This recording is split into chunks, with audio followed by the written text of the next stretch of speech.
Okay, so now we have seen linear regression and we have done one project. Now it's time for getting your hands dirty in the programming assignment. You will be able to find the programming assignment description box below in the assignment page. Okay, so now we'll start with logistic regression. After doing assignment, come again and follow up with this course. So now we'll talk about logistic regression, and I hope that you will really enjoy this. Okay, so now we have seen linear regression, which is one of the regression algorithm. Now we will see one classification algorithm, which is logistic regression. Don't worry, don't think that this logistic regression is a regression algorithm. No, it's a classification algorithm. So because the name is logistic regression, because the underlying working of this algorithm is same as is something similar to linear regression. Okay, so you will get to know about this, how it differs from linear regression. Okay, so before that, let's be clear about, we are on the same page about classification. What is classification? Okay, so this is a great question to ask to yourself. What is classification? So let's take an example. That given an image X, you want to classify this image as a cat. If it is cat, then we will name it as 0. If it is non-cat, then we will name it as a 1. Okay, so this is a decreed value. Our output is a decreed value. And the classification is a supervised learning approach. So this algorithm is a supervised learning algorithm. So here we know what our output should look like. So here our output is a decreed value. So we can classify this as a classification task. Okay, so that's the classification, and something called the binary classification, and we have a multi-class classification, also called a multi-class classification. Means maybe the person has a cancer, person has a pneumonia, etc. This means in decreed value. Your output is in finite value. Okay, so we have this classification and this tool. So now it's time to study about logistic regression in detail. And so what we do in logistic regression, we classify the data. So let's start with hypothesis. In linear regression, we have our hypothesis, which is h of x. Let's denote as h of x equals to the, in logistic regression we also do the same, theta 0 times x0 plus theta 1 times x1 plus theta 2 times x2, all the way down to the theta n times xn. Okay, so in linear regression we are doing the same for drawing a straight line, and here we are also doing the same for a function, and this will be for linear regression, and the same for logistic regression. And this is the first step for hypothesis, and the second step of hypothesis means the model predicted value equals to the sigmoid of h of x. So let's denote this as a short form of z. Okay, so this h of x is g, and g here is simply h of x, and h of x is here theta 0 all the way down to theta n. So we can name it as a theta transpose x. Okay, so you just do the sigmoid of your h of x, which is your projection function. So you just do the sigmoid of this z, and you get your output. So let's say what this sigmoid does. You get your output from logistic regression, and this output makes the whatever the output came. Let's say 22 to between 0 to 1. The sigmoid, if you apply sigmoid to this, you apply sigmoid to this, then it makes your output between the range of 0 and 1, and you set the threshold if the model predicted y hat is greater than 0.5, then this picture is a cat. Okay, otherwise if it is smaller than 0.5, then it is a non-cat. Okay, and this is what we are doing in linear regression. We are just this was our hypothesis, but in addition we add a sigmoid to our h of x. And the reason why we add sigmoid, it's totally because that we want our output between 0 and 1, in the range of 0 and 1, so that we can make prediction like this. So you apply sigmoid, and the formula for sigmoid is 1 over 1 plus e to the power minus z, and z here is h of x. Okay, so this will be your whole hypothesis. this is your prediction function. Okay, now you just put the z and theta. You have to learn theta. You have to learn these thetas, which is called the parameter weights. Again, the same as a linear regression. Okay, so what we are doing, we are just doing the same as first step. We are doing the same as a linear regression, and then we are applying a sigma at that h of x, and then we are getting the output, which is in the range of 0 and 1, and we set a threshold. 0.5 is a threshold, and if the particular the model predicted y hat from this output between the range is greater than 0.5, then it is a cat. Otherwise, if it's smaller than of 0.5, then it is a non-cat. If you want to be a more strict, then you can make 0.7. The probability is greater than 70%. Okay, so let's say your model output like this, 0.80. Okay, so it is equals to the 80%. Your model is saying that a particular this image is a 80% accurate that it is a cat. Okay, so you just make it as a 1, round off to 1, means it is a cat. Otherwise, if it is a 0.40, then it's 40%, that is so you make it as a non-cat. Okay, so this is the basic thing that you should understand. This is a prediction function that we have made, and again we have to only learn these thetas. Means we have to get these thetas to get our good output. Okay, so this was a logistic regression, and the hypothesis for logistic regression. Okay, so now in linear regression we have seen something called a cost function, and cost function simply what it does, it simply gives you the accuracy of your model. Means if the cost function is very, very high, then your model is very bad. If your cost function is low, then your model is good. Okay, so it help us to evaluate your model. Okay, means the loss function, it should be all the cost function for a good model. Your j of theta means the cost function should be approximately equals to 0.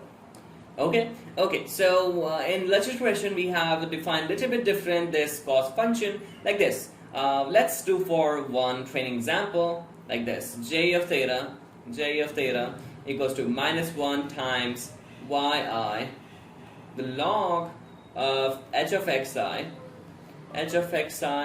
plus 1 minus yi, 1 minus yi, log of 1 minus h of xi.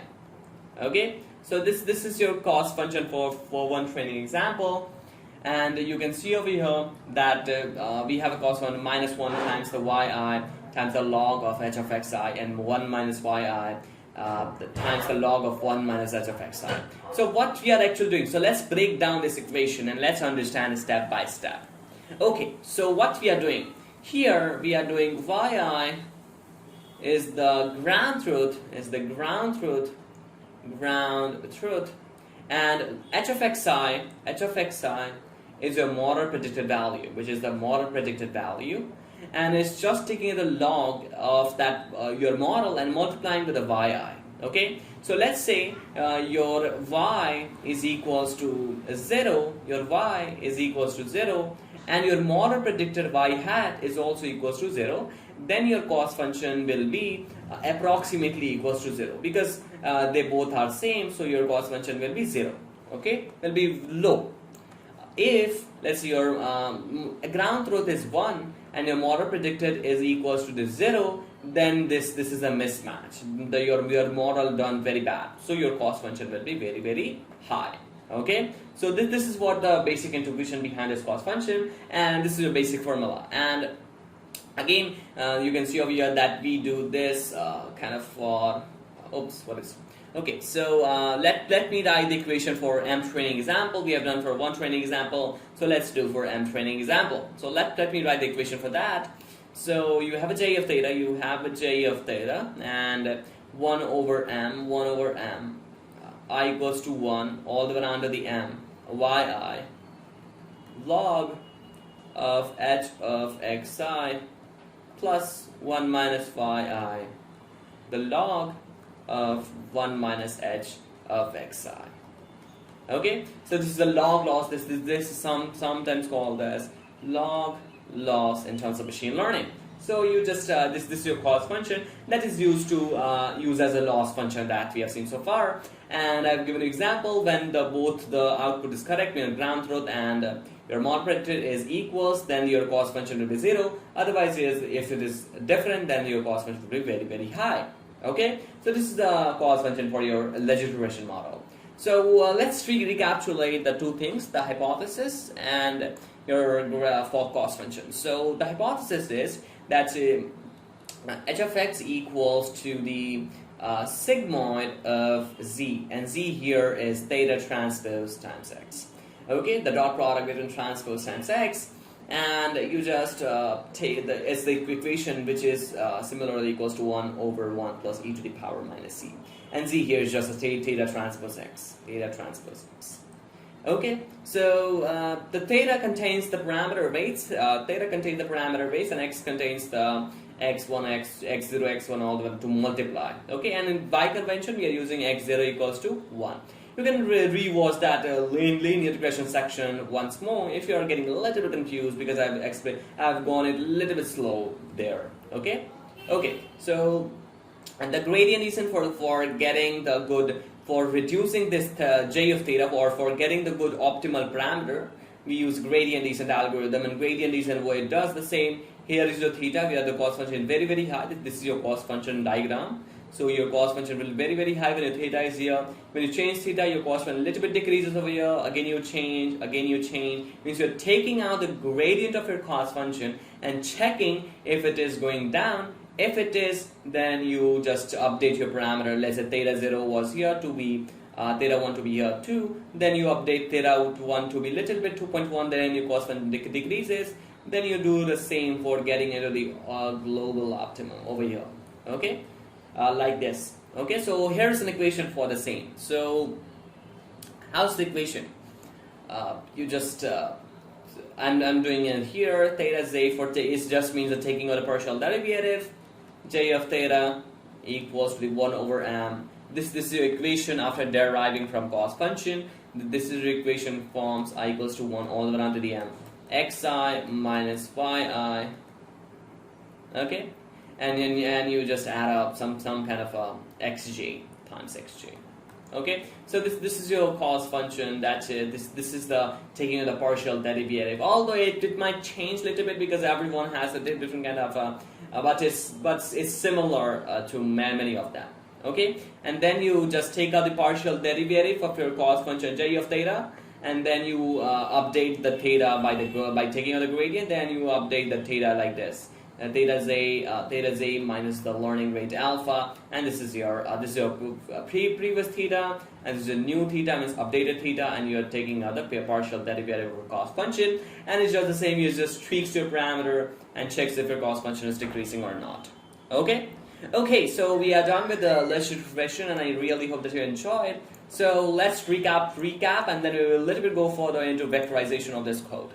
Okay, so what we have seen? We have seen hypothesis, and hypothesis is given by the sigma of z, and it's a simple 1 over 1 plus e to the power minus z, and z here is theta transpose to x. Okay, and then what you do, you have a cost function for getting the accuracy of your model, this j of theta, which is equals to the minus 1 times yi, and the log of this is the actual phi.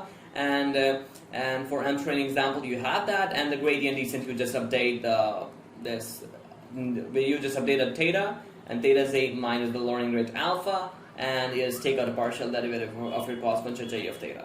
Okay, and the alpha here is simple. Determines the rate of learning that we have seen in linear regression. Okay, so we have seen so far, and now it's time for getting into more detail about vectorization. What's the vectorization means?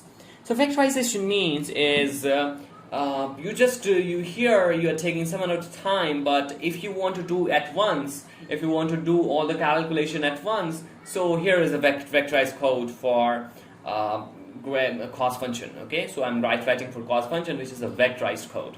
So here it is. Minus 1 over m times y transpose times the taking of the dot product between y transpose dot h plus 1 minus y t, the transpose dot log of 1 minus h. Okay, and h here is your model predicted, and y here is your ground truth. Okay, and this, we had just vectorized the code little bit to get your job done. Okay, and a good way. Okay, so the gradient descent also a little bit vectorized. So here is the gradient descent theta. This theta minus the learning, this is the partial derivative of learning rate alpha m times x transpose dot h minus y. Okay, so this is what you get after deriving your partial derivative. Okay, so this is the basic thing that you should keep in mind about when performing logistic regression. And I really hope that you have enjoyed till now. And now, if you can see, but let's summarize it a little bit so that you can get a better feel what we have seen so far. Okay, so logistic regression is a classification algorithm that will classify our example. That will give the probability after you just apply the sigmoid to the z, then you get the probability, means in between 0 and 1, you just get between 0 and 1, and then what you do, you simply take a threshold, means if it is 0, if your output is greater than 0.5, then you make it as a 1, otherwise you make it as a 0. Okay, as a convention, we take 1 as a positive indication, means that the image as a cat is a positive indication, and 0 at the image is a not cat, then it's a negative indication. Okay, you can take anything, but for convention you do this kind of thing. Okay, pretty much easy what I'm trying to say over here.